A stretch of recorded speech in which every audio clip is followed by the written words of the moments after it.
Oui, c'est Gabriel Monde, Radio Ville Lumière, bonsoir. Bonsoir. Vous avez un petit peu de temps à nous accorder une petite interview? Ouais. C'est très gentil à vous, merci déjà de prendre un petit peu de votre temps pour notre web radio, Radio Ville Lumière. J'aurai avec moi ce soir ma collègue Céline Jérôme. On va vous poser pas mal de questions, et notamment sur le PSG, comme le nom de la radio indique, nous sommes bien sûr plutôt concernés sur le Paris Saint-Germain. Et je vais vous demander tout simplement une première question, un petit peu, qu'est-ce que vous pensez, vous, en tant que personne connue du football, journaliste sportif, qu'est-ce que vous pensez de ce PSG Laurent Blanc? Déjà, je suis très impressionné par le travail de Laurent Blanc. Ça, c'est une première chose. En début de saison, je faisais partie de ceux, je l'avoue, qui étaient un peu sceptiques, qui pensaient que Laurent Blanc était vraiment un second, voire un troisième choix. Il a réussi quand même à révolutionner le système de jeu, en passant clairement en 4-3-3, et au vu du recrutement, on pouvait penser que ça allait être un vrai 4-4-2 avec Ibrahimovic et Cavani en pointe. Et force est de constater qu'aujourd'hui, il a réussi à en faire l'une des meilleures équipes d'Europe, à mon sens plus forte que la saison passée avec Ancelotti. Et d'une façon plus générale, ce PSG, clairement pour moi, qui suis absolument pas un supporter du PSG, fait partie des meilleures équipes d'Europe aujourd'hui, à mon sens dans le top 10, voire dans le top 3. Et justement, par rapport à tout ça, est-ce que vous étiez sceptique au moment où Laurent Blanc est arrivé au Paris Saint-Germain?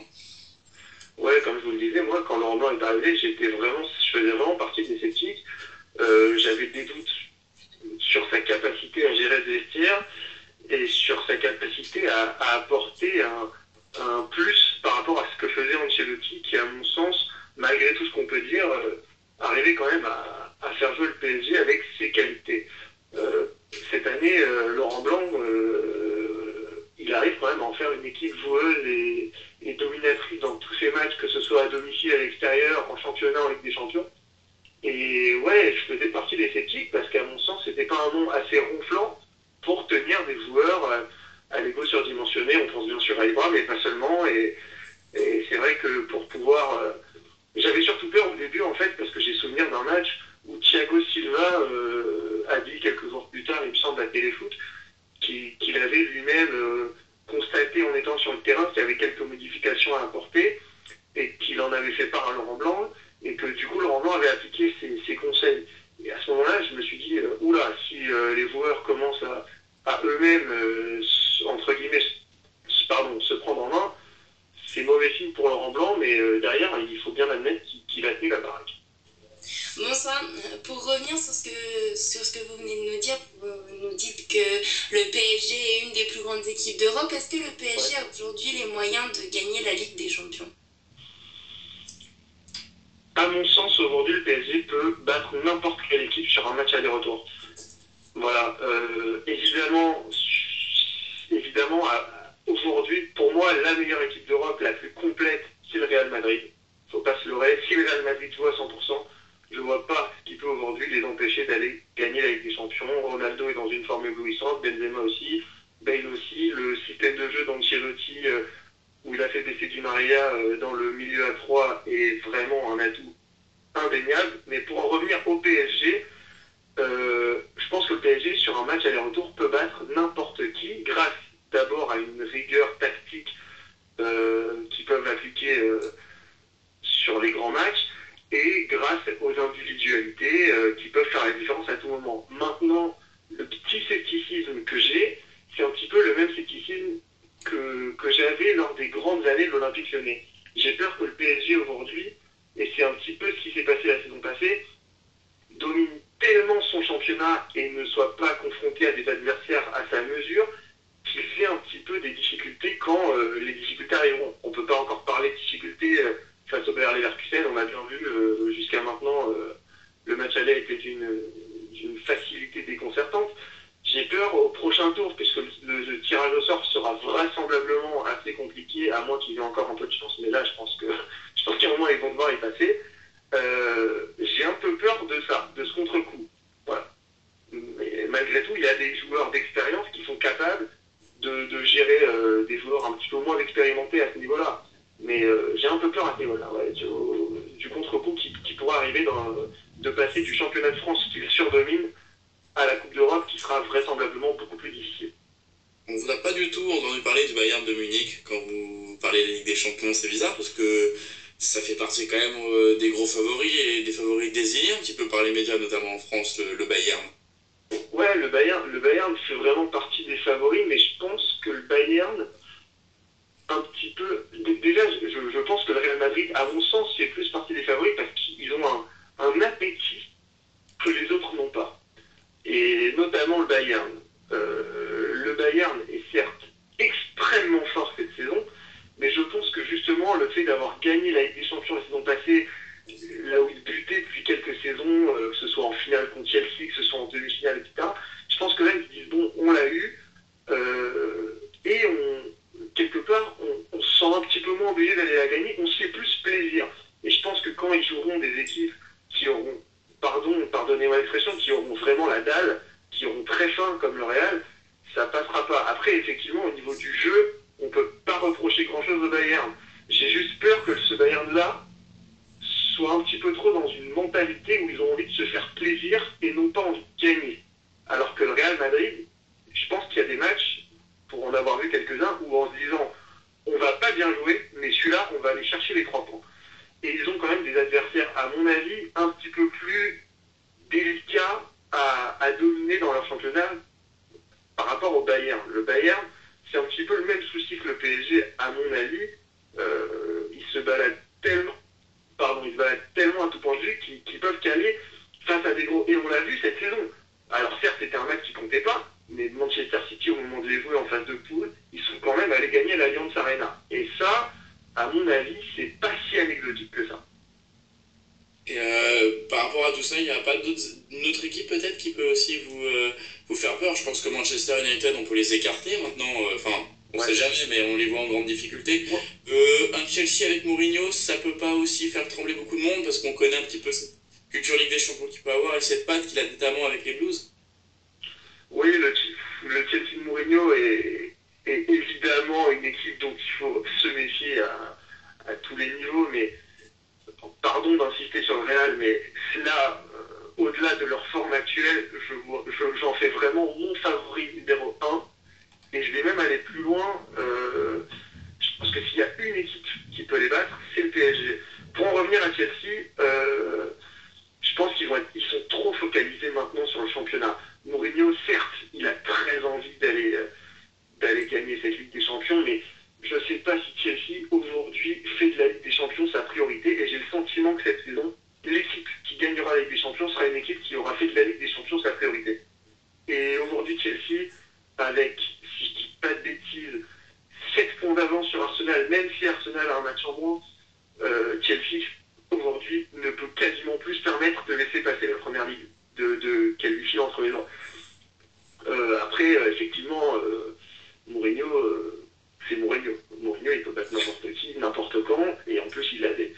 Voilà. Mais personnellement, je les vois quand même un cran en dessous par rapport aux équipes qu'on a évoquées, le Real, le Bayern, et sincèrement, même le PSG. Et justement, on parlait, vous avez vraiment fait du Real Madrid votre favori depuis tout à l'heure. Ouais. Et notamment, on pense à Karim Benzema. Est-ce que, on le voit évidemment en super forme ces derniers temps, est-ce que Benzema serait capable de gérer l'événement majeur, on va dire, dans sa tête? Est-ce qu'il serait capable de ça? On sait qu'il est bien entouré, hein, on n'en doute pas, les gars, Cristiano Ronaldo. Mais est-ce que l'occasion à mettre en demi-finale ou en finale à 0-0, il serait capable de la mettre? Tout d'abord, Benzema, il a déjà prouvé ça. Sur les grands matchs, notamment sur pas mal de classicos, même quand le Real Madrid est en grande difficulté, c'est souvent l'un des seuls à surnager, Karim Benzema. Moi, je crois justement qu'il supporte de mieux en mieux cette pression.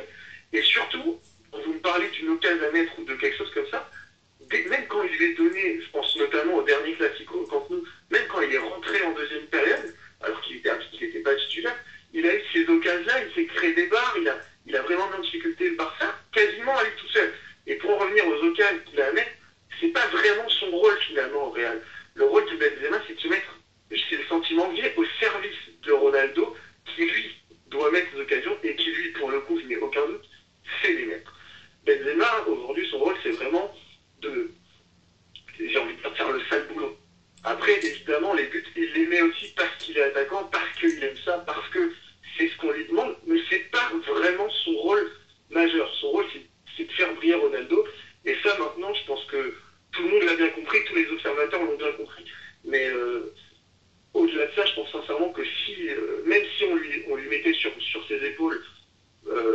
poids de l'attaque madrilène. Aujourd'hui, si jamais, par malheur pour eux, Ronaldo ou Bale venaient à se blesser, ils seraient complètement capables de l'assumer. Vous savez que vous parlez à un supporter de l'Olympique Lyonnais, donc forcément, pour moi, Karim Benzema, sincèrement, j'essaie d'être absolument objectif et je suis très content pour lui en plus de la saison qui réalise. Mais pour moi, Karim Benzema, en plus, sincèrement, vu sa forme actuelle, il est capable d'aller mettre l'occasion qu'il faut mettre. Et justement, par rapport à tous ces favoris, est-ce que on verra ce soir, il n'y a pas que PSG, Bayer Leverkusen, il y a aussi Barça, Manchester City. On sait que le Barça s'est imposé 2-0 à City. On va parler évidemment un petit peu de ce Barça Tata Martino, mais aussi tout simplement, est-ce que City est capable? On sait que vous parlez des bons tirages du PSG. On sait que City, depuis quelques années, hérite des mauvais tirages, un petit peu, on va dire, de ces nouveaux clubs. Est-ce que City est capable, comme l'a dit Samir Nasri, est capable de tout simplement d'aller chercher une qualif qui serait historique pour les Citizens? Alors, sincèrement, sur un match, City est capable de tout. Et le Barça est capable Enfin, si vous voulez, sur un match, City est capable du meilleur et le Barça est capable du pire. Donc, honnêtement, moi, je vais vous dire très sincèrement, c'est ce match-là que j'ai regardé. Et avec pas mal de curiosité. Parce que je fais partie de ceux qui pensent que si City ouvre le score, eh ben, ça va être très compliqué derrière pour le Barça de résister. Après, il faut juste... Je pense que Manuel Pellegrini ne fasse pas comme elle est et ne s'adapte pas au jeu du Barça, mais que ce coup-là, il pense vraiment à attaquer et à leur rentrer dedans. Et je pense que s'il a une équipe assez offensive, avec des joueurs de ballon et des joueurs capables de les prendre en contre-attaque, je pense à David Silva, Samir Nasri, à Jesus Navas, il y a Agüero qui fait son retour. À la limite, sur un match comme celui-là, Negredo ne me paraît pas indispensable. Mettre vraiment des joueurs vifs, en mettre vraiment beaucoup et essayer vraiment d'attendre le bon moment pour aller ouvrir le score. Moi, je fais partie de ceux qui pensent que City est capable d'aller prendre le Barça, surtout en ce moment. Le Barça n'est vraiment pas le mieux. Après, City, c'est City et ils sont capables de tout. Mais moi, je les vois vraiment capables d'aller faire un truc historique et sincèrement, s'ils arrivent à retourner ça derrière, je vois pas ce qui peut vraiment les arrêter. Ce qui pourra les arrêter, hormis le Real Madrid. Vous nous parliez de la très grande forme de Karim Benzema. Il aura certainement une carte à jouer à la Coupe du Monde avec l'équipe de France. Ouais, là, de toute façon, il y a plus. S'il y avait une place de doute il y a quelques mois, aujourd'hui, il n'y en a plus. Ce sera lui, notre attaquant de pointe, lui et lui seul. Ce sera absolument pas Giroud, même si Giroud réalise quand même une saison plus qu'honorable. Il aura évidemment une chance à jouer à condition que l'équipe de France se comporte bien. Voilà. Il ne peut pas tout faire dans cette équipe. Mais là, je crois sincèrement que Laurent Blanc a trouvé la bonne formule. J'espère juste que Ribéry se montrera lui aussi à la hauteur, que les trois milieux, Pogba, Cavani et Matuidi se montreront à la hauteur. Et à partir de là, je vois pas vraiment ce qui peut empêcher à la fois l'équipe de France de réaliser une Coupe du Monde plus que correcte. Je parle pas d'aller au bout parce que ce serait bien trop optimiste. Mais à la fois l'équipe de France de réaliser une Coupe du Monde correcte et Karim Benzema, évidemment, de tirer son épingle du jeu là-dedans et d'être l'attaquant décisif que l'on attend depuis un bon moment maintenant en équipe de France. Vous pensez que les Bleus peuvent aller jusqu'où en Coupe du Monde? C'est compliqué. À mon sens, j'ai pas le tableau en tête pour être tout à fait honnête.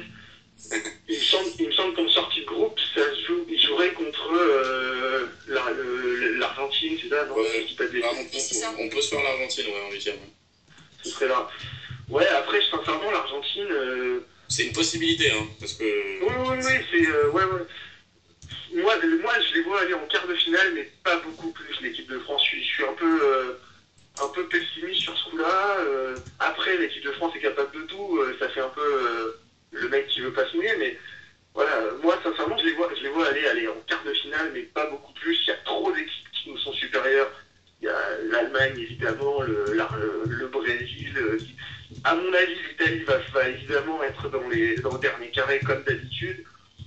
Voilà, après, il y a des équipes qui ont sans doute un petit peu régressé, comme les Pays-Bas, même si, à mon avis, ce qu'on a vu la semaine dernière n'était pas complètement révélateur de ce que seront les Pays-Bas du monde.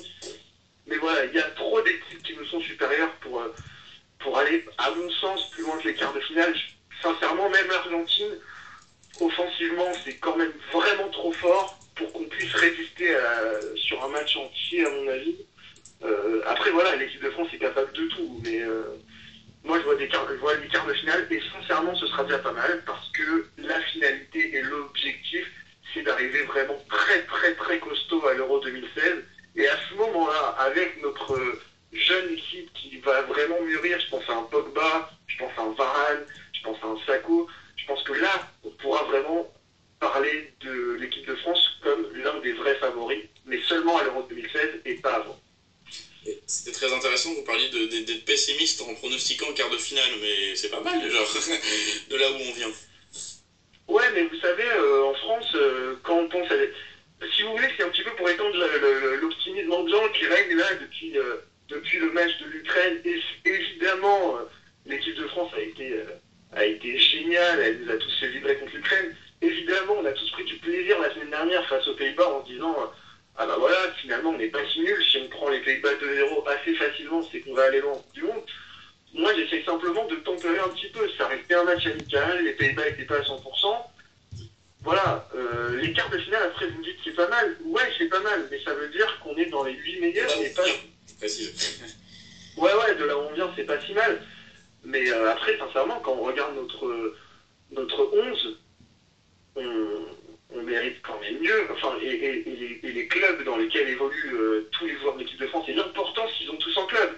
Ribéry, c'est quand même un des joueurs majeurs du Bayern. Benzema, aujourd'hui, il fait partie de la fameuse Big D'ici dont on parle en Espagne et qui s'accomplit. Pogba, c'est le joueur, sincèrement, pour avoir vu quasiment tous les matchs de la Juve. À mon sens, si ce n'est pas le meilleur, il est dans les 2 ou 3 meilleurs joueurs de la Juve, et ce depuis 1 an et demi. Matuidi, je ne veux même pas en parler tellement ce type est un martien. Voilà, on a quand même sur le papier un 11 qui pourrait nous permettre d'aller plus loin que les quarts de finale. Et voilà, faire des quarts, à mon avis, ce serait une performance honnête pour l'équipe de France, mais ce ne serait pas une bonne perf, même si on revient très loin. On a souvent l'impression que la France fait des performances quand elle est au pied du mur. Vous ne pensez pas que le groupe dit facile de la France soit un piège ? Moi, je crois que ce groupe est tout sauf facile. Pour moi, dans ce groupe, déjà, le premier match va être plus que déterminant. Ça va être super compliqué. La Suisse, c'est quand même une équipe, moi, dont je me méfie comme de la peste. Ils ont quand même des joueurs au milieu qui à mon sens, peuvent pas prendre le dessus sur le milieu français, qui a, semble-t-il, trouvé son équilibre, qui fait partie à son top niveau des meilleurs, à mon avis, de cette Coupe du Monde. Mais c'est un milieu qui peut nous poser problème, et sur des contre-attaques avec des joueurs comme Shaqiri et des joueurs comme ça assez vifs, je pense que la Suisse peut vraiment nous embêter. Après, en ce qui concerne le Honduras et pardon, ça met la quatrième et l'Équateur, pardon. Voilà, c'est des équipes sud-américaines qui savent, entre guillemets, salir un match, qui savent jouer au physique, qui savent baisser le rythme et nous déprendre et mettre l'unique occasion qu'ils ont dans un match, etc.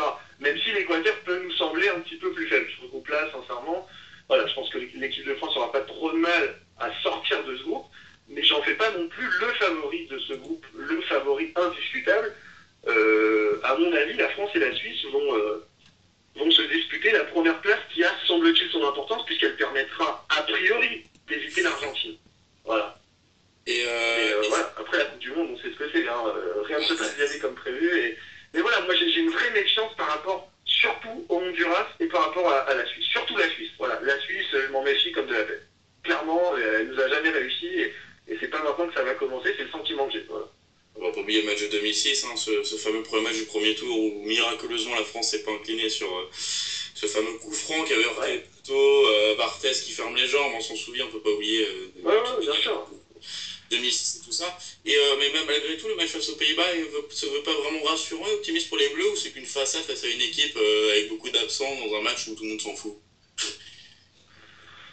Moi, clairement, je tire pas beaucoup d'enseignements de ce match-là. Finalement, ce qui est intéressant, le vrai enseignement de ce match-là, c'est de se dire, bon, on a définitivement trouvé notre formation, parce que finalement, depuis le match de l'Ukraine 3-0, où Cabaye jouait devant la défense dans le rôle un peu d'un Thiago Motta au PSG, avec à ses côtés Pogba et Matuidi qui pouvaient se projeter, on les avait pas revus comme ça. Et c'est la première fois qu'on retestait cette formation, même si Franck Ribéry n'était pas là. Et c'est ça le vrai enseignement, c'est de se dire, c'est ça notre, voilà, on va jouer comme ça. Et à partir de là, on peut bâtir et on peut envisager les joueurs qui s'intégreront dans ce schéma, même si on les suppose à peu près les 11. On peut à peu près aujourd'hui quasiment tous dire, donner 9 joueurs sur 11 qui seront titulaires au premier match de la Coupe du Monde. Maintenant, oui, les Pays-Bas étaient complètement diminués. Van Persie était malade la veille, il a joué sur une jambe et ça s'est vu. Robben n'était pas là. Kevin Strootman est sorti, il va sans doute manquer la Coupe du Monde d'ailleurs, c'est terrible pour lui parce que c'est un joueur que j'adore. Et voilà, après, l'enseignement. Et puis surtout, franchement, les Pays-Bas, c'est une équipe aujourd'hui qui a un petit peu régressé et qui a une défense en bois. Voilà. C'était pas un match en bois parce que c'est les Pays-Bas, parce qu'il a fallu résister quand même un petit peu défensivement à quelques assauts, mais c'était très maigre. Moi, j'en tire pas un enseignement exceptionnel, hormis le fait qu'on a enfin trouvé le schéma tactique dans lequel l'équipe de France va jouer à la Coupe du Monde. Et ça, c'est bien important. Et justement, on est sûr qu'il ne va pas bouger? Est-ce qu'on peut vraiment être sûr qu'on va partir sur cette base-là, avec notamment ce milieu de terrain? On pense à Cabaye, Pogba, Matuidi. À mon avis, maintenant que Deschamps, sincèrement, je vois pas aujourd'hui ce qui peut faire changer d'avis à Deschamps, hormis une blessure évidemment, où vraiment il faudrait que et Karim Benzema flambe comme un fou jusqu'à la fin de saison, et Olivier Giroud, et qu'il lui soit devenu impossible de se passer d'un de ces deux-là. Et encore, même dans ce cas-là, je pense qu'il pourrait maintenir ce système en mettant Benzema un petit peu plus excentré sur un côté. Aujourd'hui, je pense pas me mouiller plus que ça en disant oui, on va jouer avec ce milieu-là, avec Cabaye devant la défense, Pogba à sa droite et Matuidi à sa gauche qui vont un petit peu plus se projeter et organiser et amener un petit peu de le décalage offensif. Je pense ne pas trop mouiller en disant qu'a priori à 99,9% on va jouer comme ça. Je vois pas aujourd'hui ce qui peut nous en empêcher. Et ça marche. Voilà. Clairement ça marche, il y a un équilibre. Et pour la défense centrale, est-ce qu'on peut encore avoir... parce que je pense que pour le reste de l'équipe, on part sur une idée assez fixe. Je pense pour les latéraux aussi, pour l'attaque, Ribéry, Benzema, à droite, ça semblerait Valbuena. A priori, ça va être Valbuena, Griezmann, et a priori, ça va jouer les voilà, Ribéry à gauche, Valbuena à droite et Benzema dans l'axe. Même si moi, sincèrement, j'aimerais bien voir Nasri quand même à droite. C'est personnel. J'aimerais bien qu'on essaye de faire jouer Samir Nasri à ce poste-là. Et pourquoi pas Loïc Rémy d'ailleurs à droite? On sait qu'il est très en forme aussi avec Newcastle ces derniers temps, mais peut-être dans l'axe. Mais on sait qu'il peut jouer à droite aussi, l'ancien Marseille. Justement, moi je suis partisan de faire jouer les joueurs un petit peu dans leur rôle, et Loïc Rémy, comme vous le dites, il est très bon, il est jamais aussi fort que dans l'axe. Sinon, on pourrait aussi penser à Alexandre Lacazette, qui est très en forme avec Lyon, et je le dis pas parce que je suis portable d'un mais c'est très objectif. Voilà, il est très en forme avec Lyon, mais j'en suis pas partisan parce que moi, à mon sens, il faudrait le faire jouer dans l'axe. C'est là qu'il a montré le plus de choses. Et je suis partisan de faire jouer les joueurs au poste auquel ils ont plus de repères. Voilà. Donc, à mon avis, ce sera Griezmann. Mais je peux me tromper parce que Valbuena n'a jamais déçu en équipe de France, même si sa saison est plus que délicate avec les Bleus. Après, pour en revenir à la défense centrale, puisque c'était votre question, clairement, aujourd'hui, Varane me paraît être le seul des 4 centraux que je vais vous énoncer à être sûr d'être titulaire parce qu'il a quelque chose en plus que les autres n'ont pas. Clairement, à côté de lui, ça se joue entre Sakho, Koscielny, Mangala. À mon sens, celui qui apporte le plus de sécurité à côté de Varane, c'est Sakho. Voilà. Pas Koscielny. Pardon? Non, Koscielny, sincèrement, en plus, c'est un défenseur que j'adore, Koscielny. Parce qu'il joue peut-être plus que pression. Pardon? Il joue pas un peu plus que Sakho en club quand même aujourd'hui, Laurent Koscielny. Il joue un peu plus que Sakho en club, mais Koscielny, si vous voulez, dans les matchs à pression, je constate qu'il fait toujours une bévue, quasiment toujours une bévue. On pense au match aller par exemple, en Ukraine. Ouais, c'est un très bon exemple. Il a failli rater le mondial. Non mais on s'en souvient très bien. Après, effectivement, pour moi, Koscielny me paraît, en tout cas sur ces 3-là qui sont en ballottage, à mon sens, ça va se jouer entre Sako et Mangala, mais pourquoi je vous dis Sako? Parce qu'il a quand même la force de la complémentarité et j'ai envie de dire de l'entente avec Varane qui a été plus que flagrante dans ce match de l'Ukraine au Stade de France et qui clairement, j'ai l'impression que ce match-là va faire jurisprudence et que tout ce qui s'est dégagé de ce match-là va nous poursuivre comme ça et que finalement on va se raccrocher à ça et donc voilà Laurent Blanc quel lapsus, Didier Deschamps va se raccrocher vraiment aux enseignements positifs et à la joie qui se dégage de ce match-là. Et c'est notamment d'ailleurs la raison pour laquelle je vous disais qu'il jouera évidemment en 4-3-3, mais ça c'est en plus ça s'est confirmé. Voilà. Après Mangala, sincèrement, on ne peut pas lui reprocher grand-chose. Voilà, il est excellent dans le jeu de tête, il est excellent dans le duel, il est excellent dans le placement, mais voilà, Sako a ce petit truc, cette petite folie qui peut apporter vraiment quelque chose. Et puis lui aussi, on peut pas. Voilà, il est excellent dans le duel, Sako. Et à côté de lui, Varane, en excellent relanceur, un peu en libéraux comme ça à l'ancienne, qui peut vraiment apporter une différence, créer le décalage en sautant des lignes, etc. Moi, j'ai l'impression comme ça, mais c'est vraiment fondé sur un sentiment que ce sera Sako Varane. Voilà. Eh ben écoutez, moi en tout cas, c'est ce que je souhaite. Je souhaite aussi que ce soit ça, et je pense que pas mal de monde, surtout Sako après ce qui s'est passé. Moi, je vous en compte, notamment. J'imagine bien que sur une web radio qui s'appelle Au fil lumière, on a envie de voir Mamadou Sako titulaire. Effectivement. Ah, il n'y a même pas que ça, il y a une forme de miracle. Moi, je suis partisan des gens qui pensent que c'est pas forcément les joueurs en forme dans leur club qu'il faut mettre en sélection, qu'une équipe peut marcher. Enfin, c'est pas forcément une équipe composée que forcément des bons joueurs dans leur club, une équipe nationale. Ça peut marcher sans forcément avoir des bons joueurs que dans les grands clubs. C'est aussi des questions comme ça qui se posent. Et je pense que Sako est mieux associé à Varane.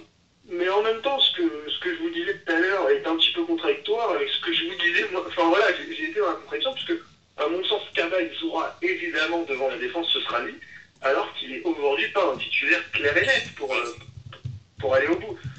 Mais oui, après, Cabaye, c'est différent parce que c'est un joueur qui a un profil un peu dont on ne peut pas se passer dans cette équipe, quoi. Je veux dire, clairement, aujourd'hui, pour jouer dans ce rôle-là devant la défense, en organisateur, un joueur un peu capable de mettre le pied sur le ballon et d'insuffler un rythme, j'en vois pas deux, clairement, qui sont capables de le faire, hormis Cabaye, même s'il n'est pas titulaire indiscutable, de toute façon, il a du temps de jeu, et on va le voir encore ce soir, puisqu'il va, à mon avis, jouer 90 minutes. Vous n'avez pas, je pense qu'on est d'accord là-dessus.